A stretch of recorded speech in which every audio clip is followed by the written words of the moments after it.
5 days bag எத்தனை பேருக்கு இது தெரியும் தெரில, சென்னையில் ஒரு ரேப்பிடோ பர்சன் ஒரு பொண்ணை ரேப் பண்ணி அது வந்து ரொம்ப ஒரு சீரியஸாக வந்து போயிட்டுருக்கு.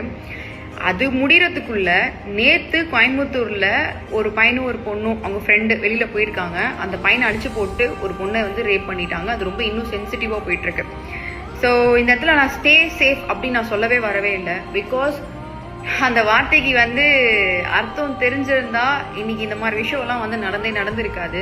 ஸோ மற்றவங்களெல்லாம் நம்ம குறை சொல்றதெல்லாம் விட்டுட்டு நான் என்னோட ஐஜி ஃபேமிலி கிட்ட ரொம்ப ரொம்ப ஹம்பிள் ரெக்வஸ்டாக கேட்டுக்க தான் நான் அந்த வீடியோ வந்து இப்போ நான் போடுறேன்.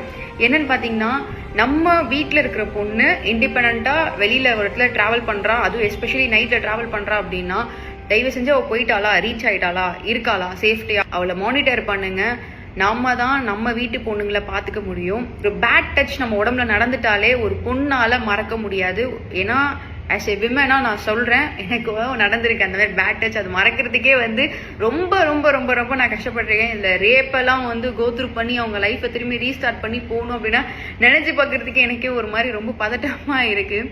இன்னைக்கு நம்ம ஐசிசி விமன் விக்டரியை நம்ம வந்து என்ஜாய் பண்ணிட்டு இருக்கோம், செலிப்ரேட் பண்ணிட்டு இருக்கோம். ஆனா அதே சேம் இடத்துல நம்ம ஒரு விமன் சேஃப்டிக்கும் போராடிட்டு இருக்கோம் இன்னும் அப்படின்னு நினைக்கும் போது என்ன சொல்றதுன்னு தெரியல. So please take care your women.